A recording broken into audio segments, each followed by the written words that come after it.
요즘 수요 말씀마당에서 갈라디아서 말씀 나누고 있습니다. 갈라디아서는 바울이 1차 전도 여행 중에 갈라디아 지역을 돌면서 교회를 세우고 복음을 전했는데, 나중에 이 갈라디아 지역의 교회들이 영적 위기에 처해 있다라고 하는 소식을 듣고 안타까워서 쓴 편지입니다. 그들을 바로 세우기 위해서. 왜 영적 위기에 처해졌냐? 바울이 예수님을 모르던 사람들, 하나님의 말씀을 못 듣던 사람들에게 가서, 그러니까 불모지에 개척을 한 거예요. 그래서 여러 교회들이 세워진 것입니다. 그 사람들은 원래 바울이 전한 복음을 듣고 신자들이 됐어요. 그런데 바울이 떠난 이후에 누가 왔냐? 다른 그리스도인들이 와가지고 이들에게 이렇게 해야 구원받는데? 라고 바울이 가르쳤던 것과 다른 내용을 가르친 것입니다. 자, 그러다 그게 다른 복음을 가르치려고 하다 보니까 사람들이 제일 처음에는 우리는 이렇게 배웠는데 그랬을 거 아니에요. 그렇죠? 자기들의 말이 설득력 있게 하기 위해서 그래서 바울을 먼저 이 사람들이 공격했습니다. 갈라디아에 있는 교회들의 문제가 바로 여기였습니다. 세 가지가 있었는데, 첫 번째, 바울이 진짜 사도냐? 바울이 진짜 사도냐? 예수님 제자도 아니잖아요. 아니, 교회를 핍박하고 성도들을 죽이고 막 그런 전력이 있잖아요. 바울이 진짜 사도냐? 이렇게 문제를 제기했던 거죠. 또 한 가지, 그러면 바울이 전한, 진짜 사도가 아닌 바울이 전한 이 복음은 과연 진짜냐?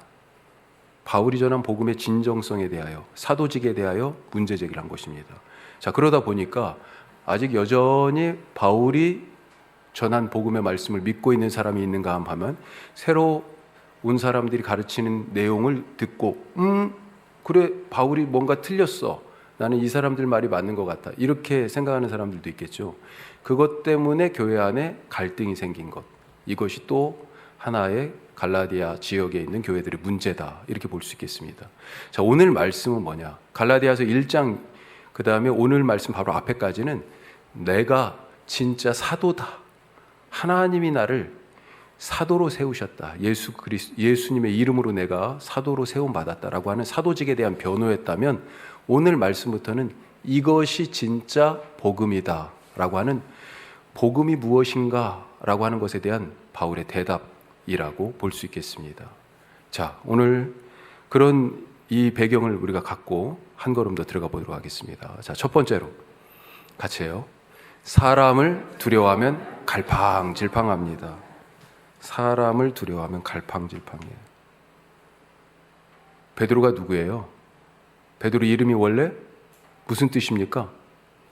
반석이잖아요, 반석. 마태복음 16장 보세요. 너는 베드로라, 내가 너 위에 교회를 세우리니. 근데 너는 베드로라 할 때 이 베드로에 숫자가 딱 붙어 있어요. 밑에 보면 반석이라는 뜻, 이렇게 돼 있습니다. 베드로는 반석이에요. 그런데 이 반석 같은 사람이, 이런 큰 바위덩어리 같은 사람이 지금 흔들흔들 한다고요. 갈팡질팡합니다. 왜요? 이유가 있어요. 안디옥 교회는 시리아, 이방 땅 시리아에 세워진 이방인들의 교회입니다. 예루살렘 교회의 박해를 피해서 성도들이 막 여기저기 흩어져서 사마리아로 갔다가, 빌립도 그래서 막 사마리아 가가지고 전도했잖아요. 유대 땅 곳곳에도 흩어졌지만 이 유대 지경을 벗어나서 이방 땅으로 간 사람도 상당히 많아요. 그 중에 바나바의 고향인 키프로스나, 그 다음에 지금 이 말씀의 배경이 되는 안디옥, 시리아의 안디옥 같은 데 가가지고 처음에는 이 사람들이 유대인들에게만 말씀을 전했습니다, 복음을. 그러다가 점차 같이 함께 살고 있던 이웃, 이방인들, 이 헬라인들에게도 복음의 말씀을 전하는 거죠. 그 말씀을 듣고 이 사람들이 예수님을 믿기 시작하네요. 그렇게 이방 땅에 교회가 세워졌습니다. 자, 이방 땅에 이방인들이 복음을 받아들이고 교회가 생겼다는 소식을 듣고 기뻐하던 이 예루살렘 교회, 얼마나 기뻤을까요?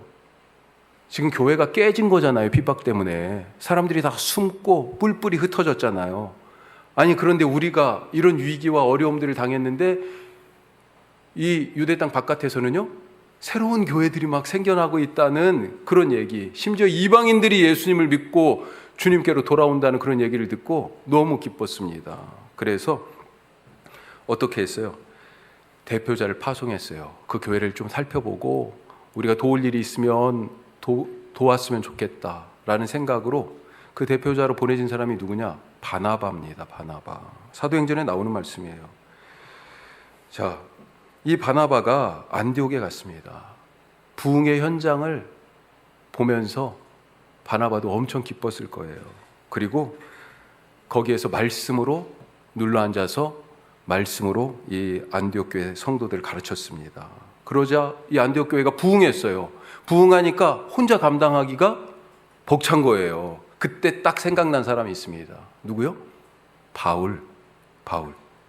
바울이 다메섹에서 예수님 만나고 회심했잖아요. 이제 예수의 제자가 됐잖아요.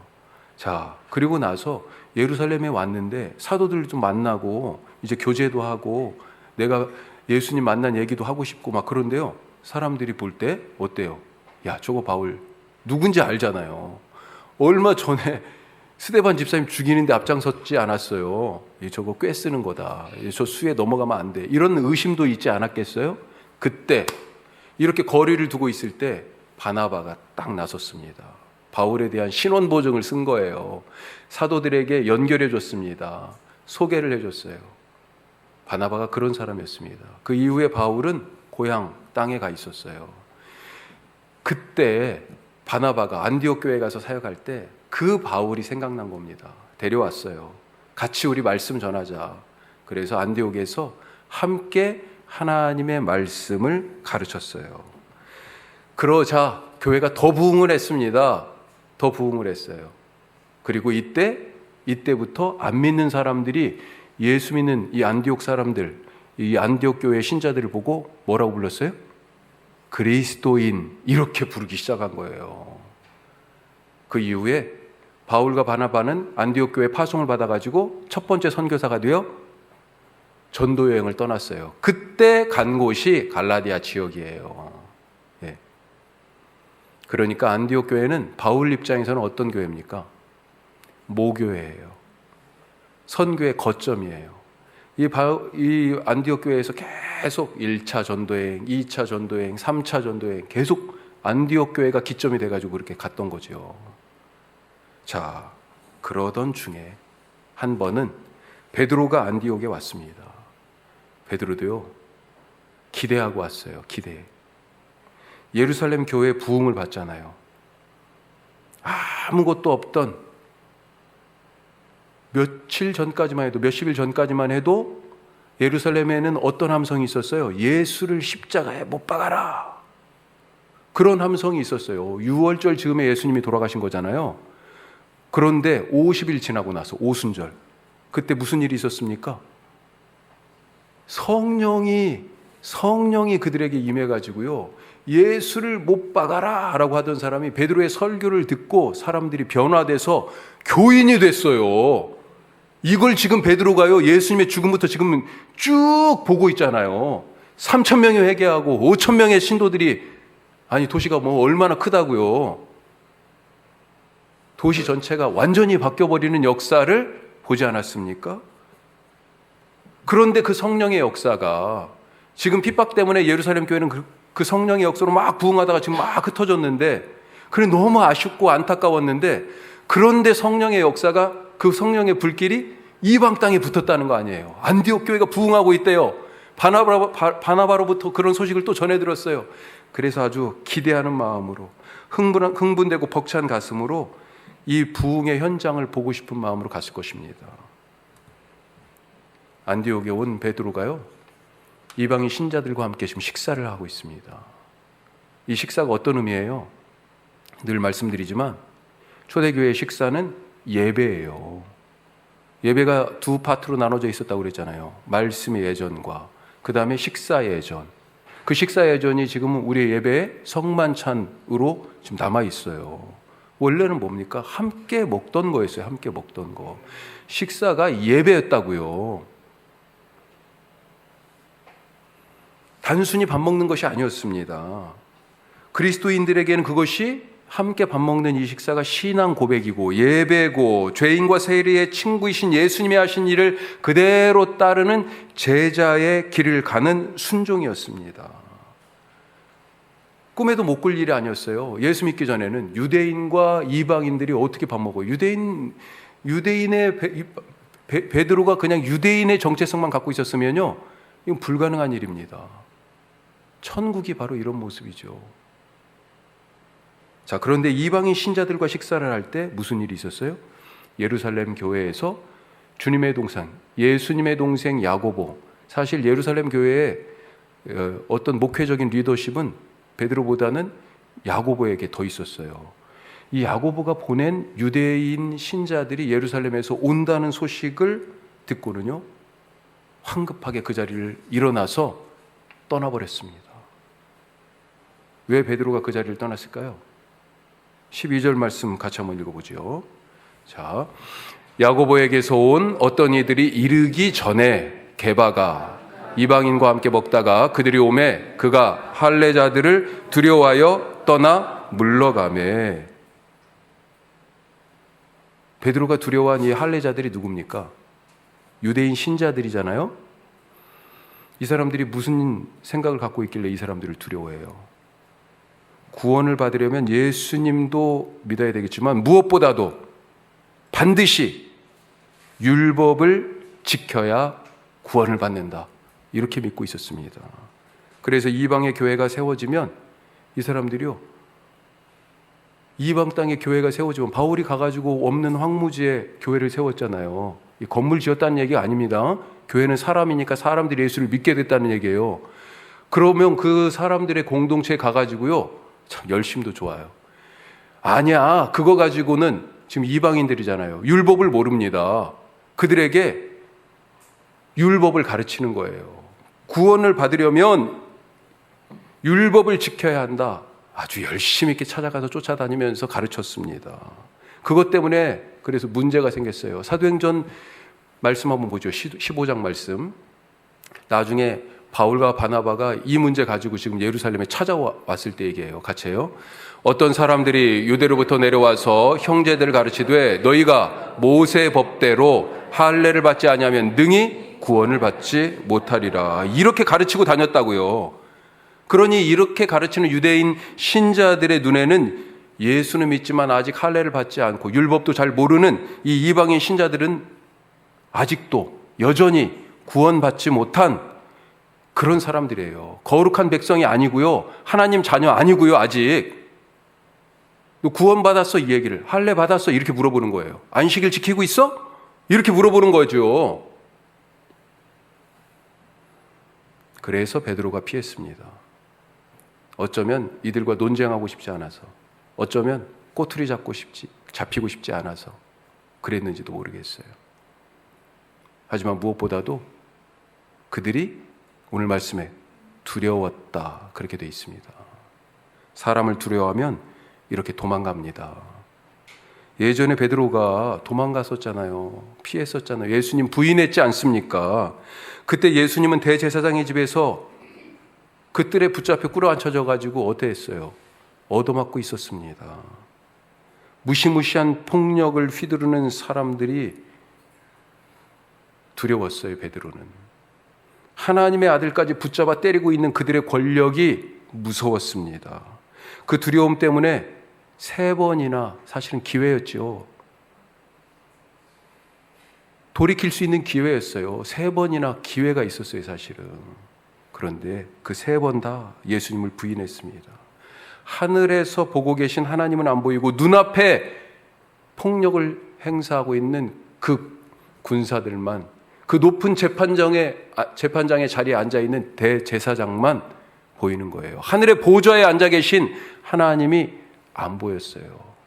사람을 두려워했던 베드로. 성경에는 사람을 두려워한 사람과 하나님을 두려워한 사람들이 나와요. 하나님을 두려워한 사람은 사람을 두려워하지 않습니다. 하지만 반대로 하나님이 안 보이는 사람들은요, 사람들을 두려워했어요. 우리가 다윗 너무나 잘 알지 않습니까? 앞에 누가 서 있었어요? 완전 무장한 채로.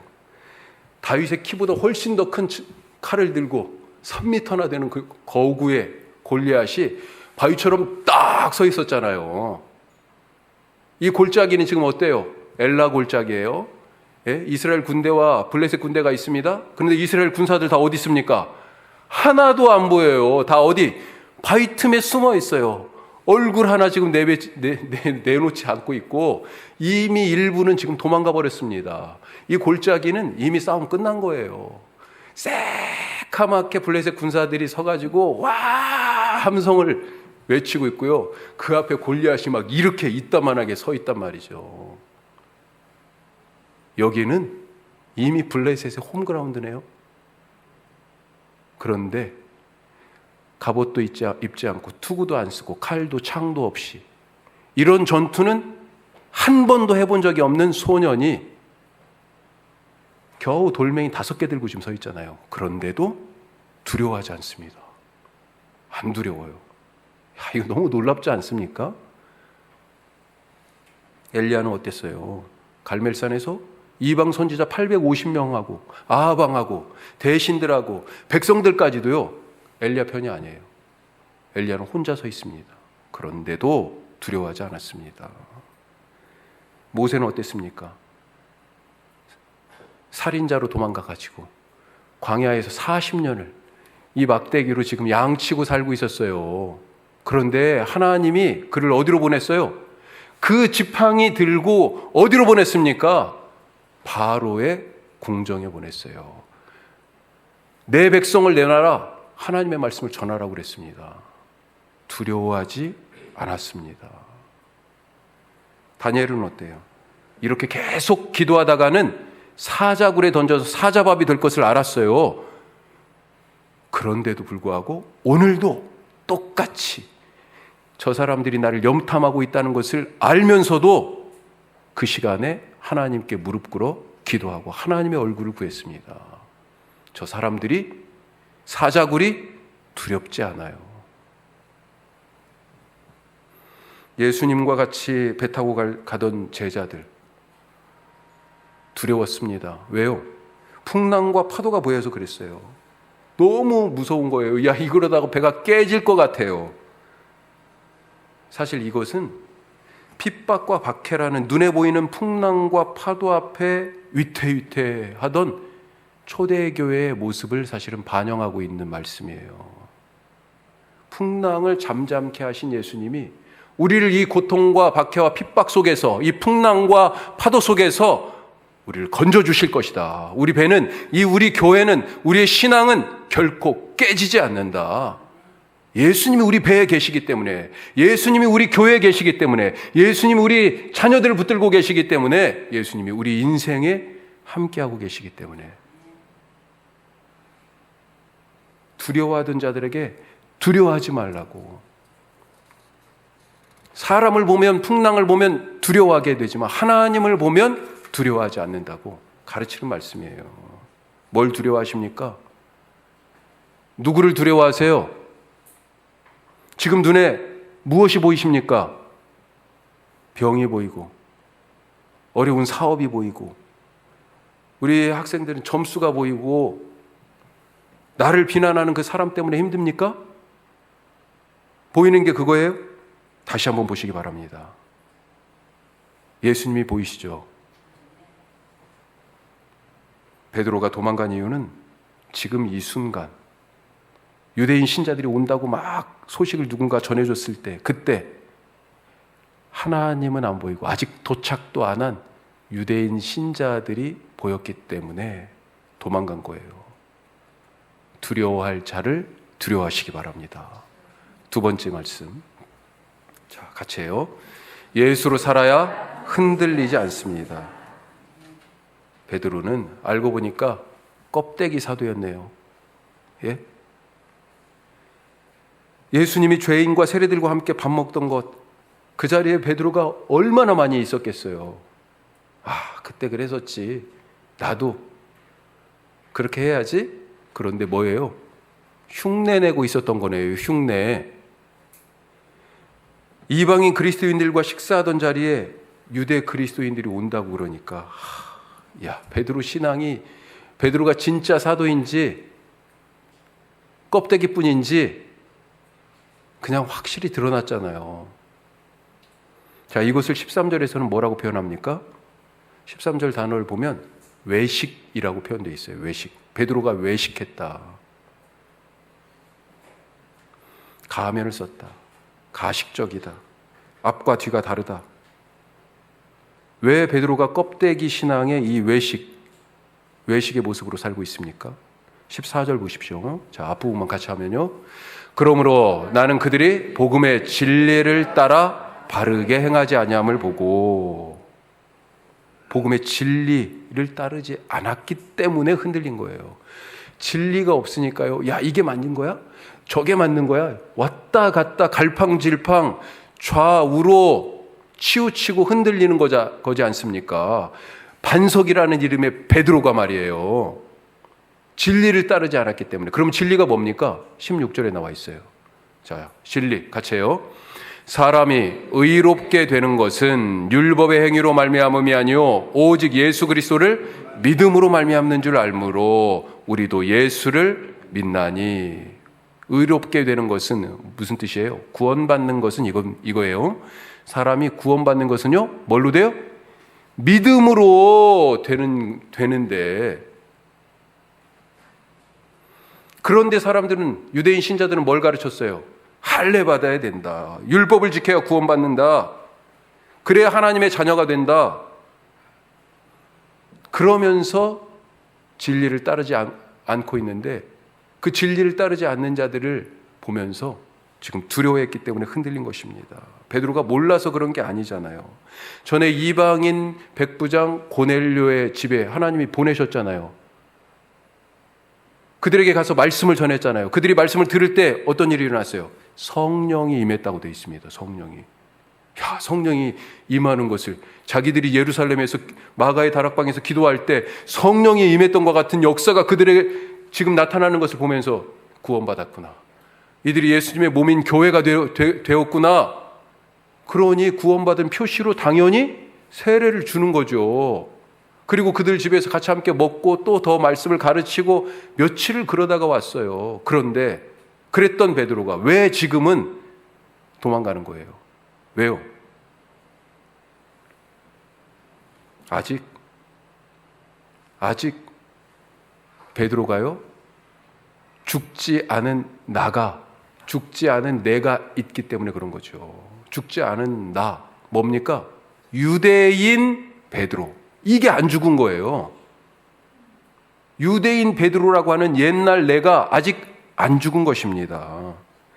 옛날 내가 죽어야 새로운 나로 살아갈 수 있는 것이죠. 옛날 내가 죽어야 흔들리지 않는 것입니다. 옛날 내가 죽고 새롭게 만들어진 새로운 나, 누굽니까? 바울이 아주 확실하게 얘기하고 있어요. 아주 유명한 말씀이죠. 20절 말씀. 자, 내가 그리스도와 함께 십자가에 못 박혔나니. 못 박혔으니 어떻게 됐어요? 죽은 거죠. 그런즉 이제는 내가 사는 것 아니요. 내가 죽었다고요. 이 내가 죽은 나가 누구예요? 유대인 베드로예요. 그리고 이제 새로운 나, 누굽니까? 오직 내 안에 그리스도께서 사신 것이다. 나의 새로운 자아는 누구예요? 예수입니다. 나는 없어. 그래서 나는 죽고 예수로 산다. 이렇게 얘기하는 거죠. 거짓 내가 죽는 데서 진짜 나, 예수로 사는 내 새로운 인생, 영생의 삶이 시작되는 것을 믿으시기 바랍니다. 그렇지 않으면 껍데기 신앙이에요. 그렇지 않으면 맨날 흔들려요. 예수 이름으로 살아. 예수님의 이름이 뭐예요? 길이잖아요. 예수 이름으로 살지 않으니까 이 길인가 저 길인가 맨날 헷갈리고 좌로 갔다가 우로 갔다가 흔들리는 거죠. 자, 세 번째 말씀 같이 합시다. 선한 영향력을 끼칩시다. 선한 영향력. 자, 이렇게 베드로가 진리 안에 있지 못하고 껍데기로 있으면서 흔들렸어요. 그렇게 도망갔습니다. 두려워했어요. 자, 이렇게 도망가 버리니까 이 식사하던 자리가, 이 예배드리던 자리가 어떻게 됐어요? 13절 보세요. 자, 13절. 남은 유대인들도 그와 같이 외식함으로 바나바도 그들의 외식에 유혹되었느니라. 다 베드로 따랐다는 거 아닙니까? 베드로가 나가니까 다들 눈치를 슬금슬금 보더니 한 사람 두 사람 나가더니 아니 보니까 바나바도 나가네요. 아, 이제 이 자리에는요 유대인 신자들은 한 사람도 없습니다. 바나바가 누구예요? 말씀드렸지만 바울의 영적 후견인 역할을 한 사람 아니에요. 예루살렘 교회에서도요 존경받는 사람이었습니다. 왜 안디옥 교회에 바나바를 보냈겠어요? 그만큼 믿을만하다는 사람 아니에요. 우리 교회를 대표해서 안디옥 교회에 가가지고 일 좀 하세요. 복음 좀 전해주세요. 그들을 좀 가르쳐 주세요. 제대로 교회가 세워지고 있는지 한번 보살펴 주세요. 사도행전 4장에 보면 바나바 이름이 처음 나오는데 그때 바로 교회의 모습이 어떻게 그 앞에 나오냐면 우리가 알다시피 다 자기의 소유를 팔아서 사도들의 발 앞에 놓고 필요한 사람들이 가져다 쓰는 그런 일을 얘기하면서 예시로 든 사람이 바나바예요. 처음으로 바나바 이름이 나옵니다. 그리고 사람들은요 그 일뿐만 아니겠죠. 바나바를 보면서 뭐라고 별명을 붙였냐면 위로의 아들, 이렇게 별명을 붙였어요. 바나바 보면서 힘을 얻는 거예요. 그런 사람입니다, 바나바가. 그런데 바나바까지도 지금 베드로 따라하고 있는 거예요. 악영향을 끼쳤지요. 여기서 한 가지 우리가 생각해 볼 것. 이렇게 유대인 신자들이 베드로도 바나바도 다른 유대인들도 다 싹 빠져나가고 누구만 남았어요? 이방인 신자들만 남았잖아요. 이 사람들 마음이 어땠을까요? 야, 우리만 남겨졌구나. 우리가 버려졌구나.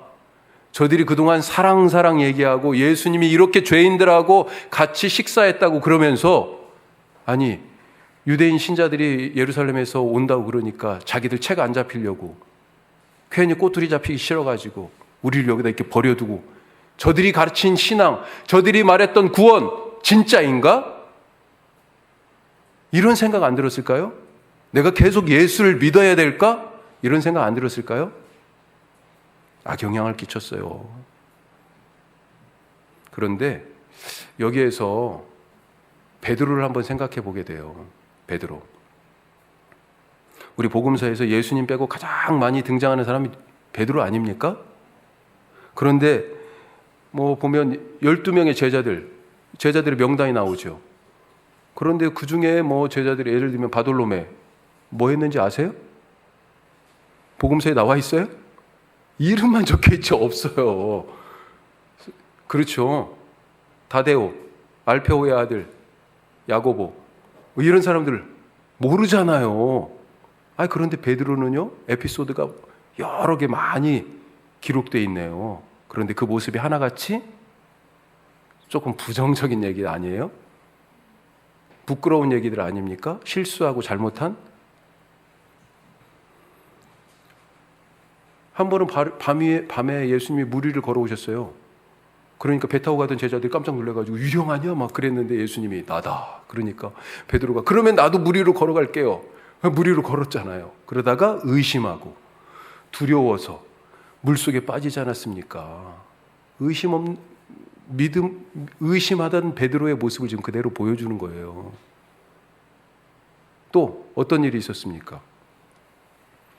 우리가 잘 아는 신앙 고백의 사건. 방금 전에 신앙 고백했는데 예수님이 내가 이제 십자가에 죽을 거야. 그러니까 안 됩니다. 못 갑니다. 그런 일이 일어날 수 없습니다. 그래서 그러다가 예수님한테 무슨 소리 들었어요? 야, 이 사탄아, 내 뒤로. 야, 이거 엄청 사실은 좀 부끄러운 얘기 아니에요? 그 무엇보다도 결정적으로 예수님을 3번씩이나 부인한 그 일. 나중에 부활하신 예수님을 제자들과 다 같이 예루살렘에서 만났잖아요. 그런데 요한복음에 보면 또 예수님을 만나는 장면이 나오는데 마지막에 어디에서 만났어요? 갈릴리에서. 베드로 뭐 하고 있었습니까? 거기서 다시 물고기를 잡고 있네. 왜 거기에 가서 물고기 잡고 있는 거예요? 지금 사람 낚는 어부 되라고 그랬잖아요. 베드로가 그런 사람입니다.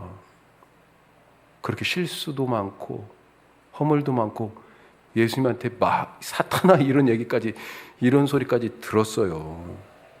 그런데 가만히 생각해 보면 왜 이런 이야기를, 이런 부끄러운 베드로 이야기를 복음서에 그냥 그대로 다 써놓았을까?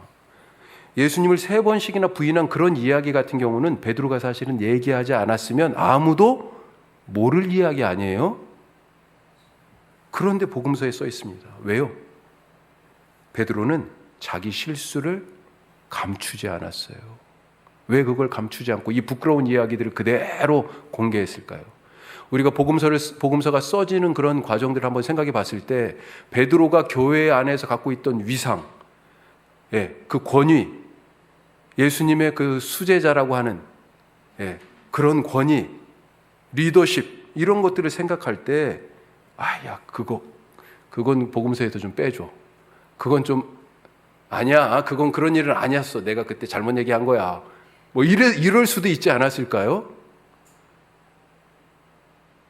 충분히 베드로가 자기의 부끄러운 일들을 감출 수 있는 그런 자리와 그런 기회 가졌을 거라고 생각해요. 하지만 그럼에도 불구하고 자신의 사도로서의 위신과 권위가 깎일 이 이야기들을 감추거나 축소하거나 미화하거나 하지 않고 그대로 다 기록했어요. 왜요? 베드로는 자기의 연약함과 부족함과 실수를 보고 다른 신자들이요, 그런 일을 반복하지 않도록, 껍데기 신앙으로 살지 않도록 진짜 신앙을 갖도록 하기 위하여서 그랬던 것은 아닐까요? 결국 하나님께서는요, 이 베드로의 실수를 통해서 성도들에게, 베드로가 실수했지만 그것을 통해서도 성도들에게 선한 영향력을 끼칠 수 있도록 하셨다는 것입니다. 베드로의 실수를 성도들이 바른 믿음 생활할 수 있는 좋은 교사로, 그런 교재로 삼으셨어요. 그러니 실수했다고 좌절하지 마시기 바랍니다.